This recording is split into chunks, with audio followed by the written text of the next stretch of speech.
मित्रों नमः शिवाय। मैं ज्योतिष देवज्ञ पंडित देवेंद्र द्विवेदी, शहडोल मध्य प्रदेश से। मित्रों, हर व्यक्ति वो व्यक्ति जो कल परसों, एक महीना, 4 महीने के बाद अपना भविष्य फल जानना चाहता है।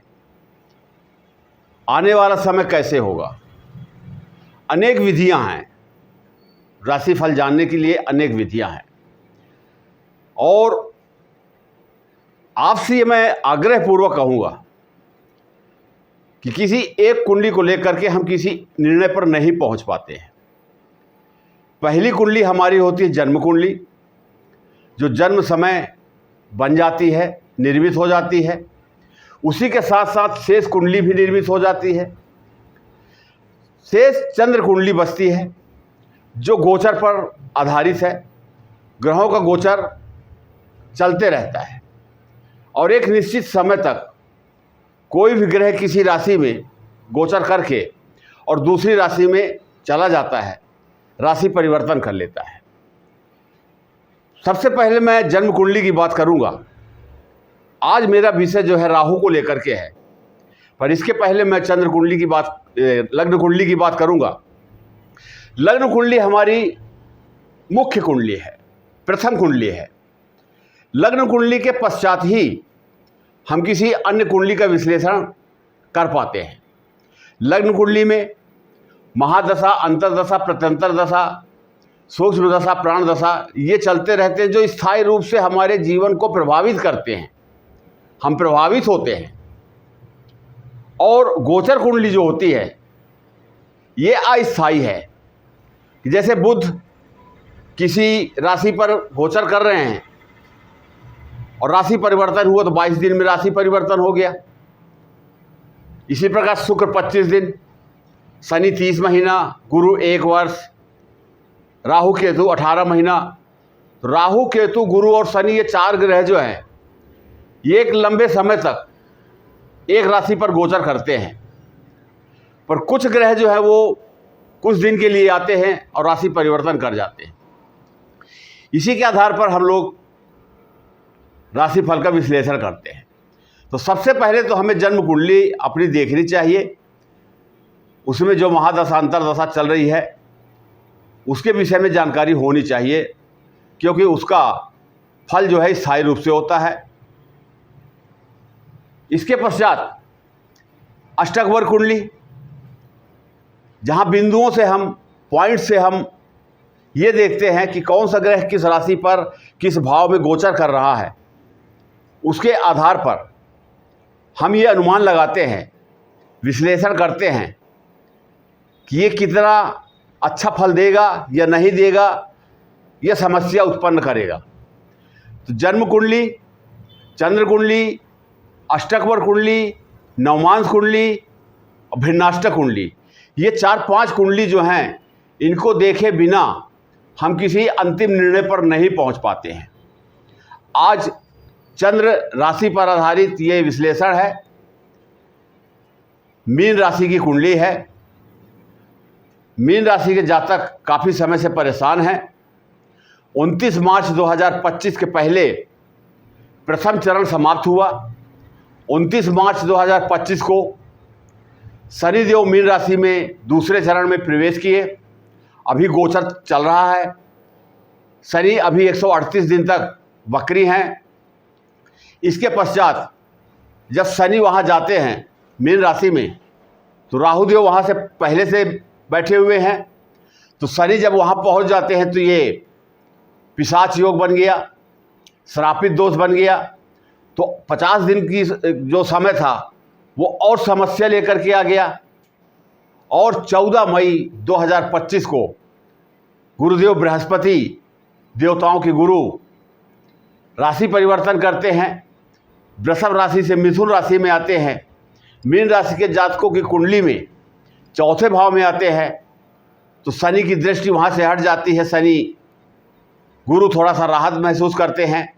राहु भी 18 मई 2025 को मीन राशि से उल्टी चाल चलते हैं। मीन राशि से निकलकर कुंभ राशि में चले गए, अर्थात द्वादश भाव में चले गए।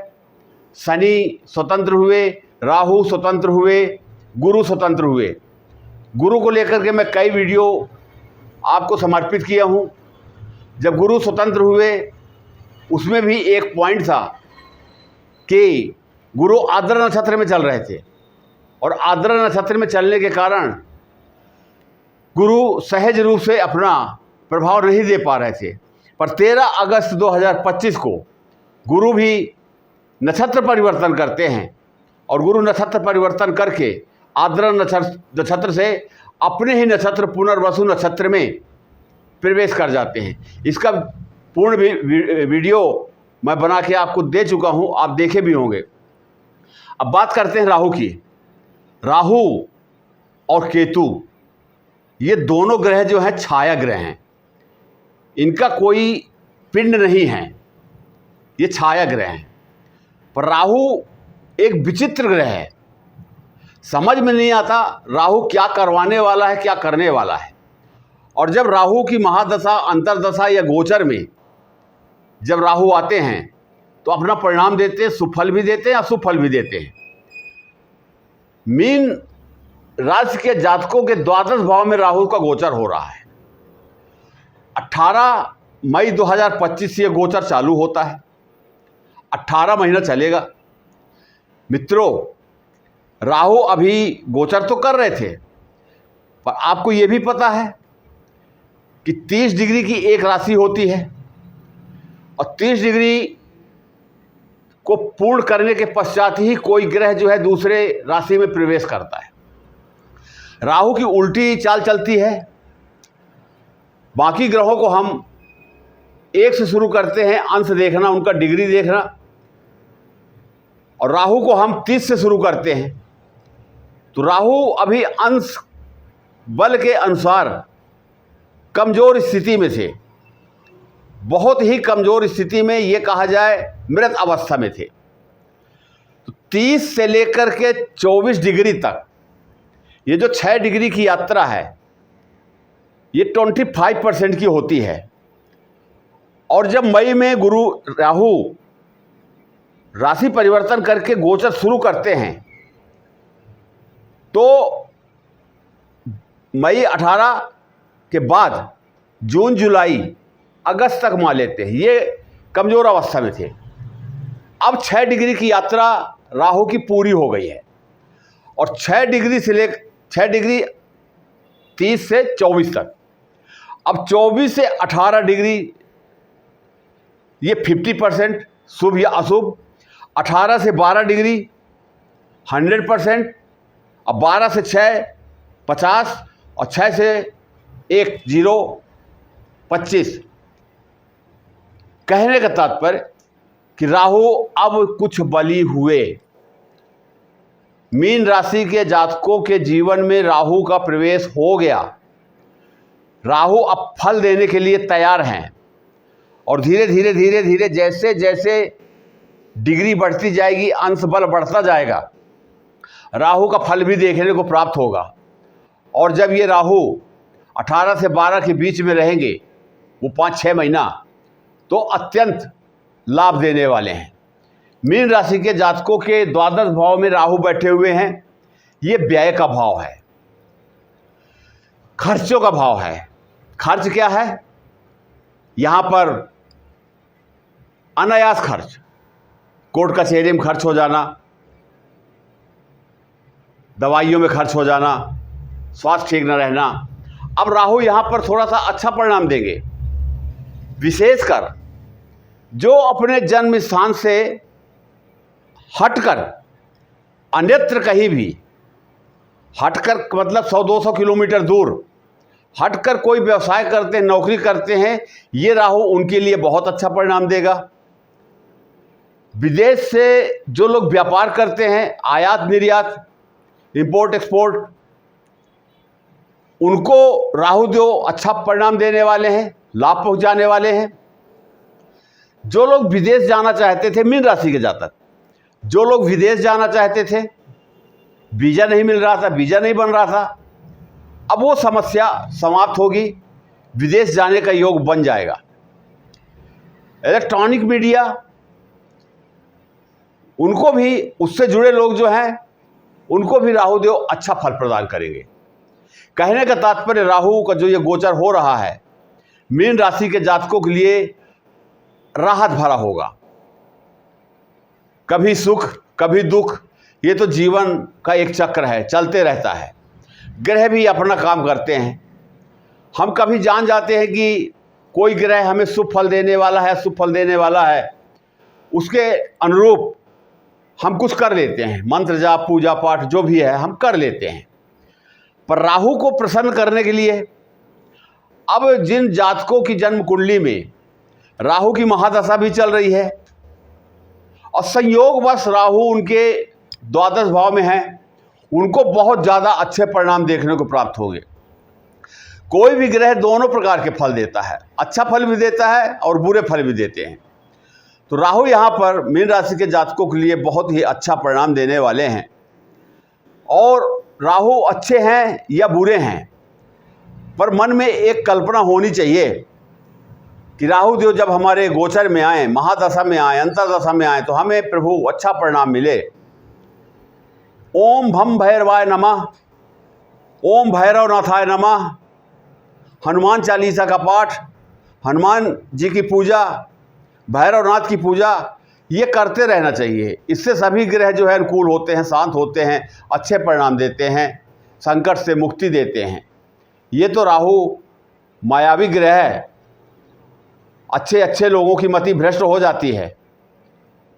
रातों रात अरबपति करोड़पति बना देना राहु के सामान्य कार्य है राहु के लिए। तो राहु को आप गलत न समझें। राहु तो आ रहे हैं, महादशा अंतरदशा गोचर में तो आ रहे हैं, उनको तो आना ही है, इसके लिए तो हम कुछ नहीं कर सकते। पर राहु को प्रसन्न करने के लिए जो मैं आपको बताया वो कर सकते हैं। उनकी आराधना पूजा कर सकते हैं, हनुमान जी की पूजा कर सकते हैं, इससे जो है अनुकूलता आती है।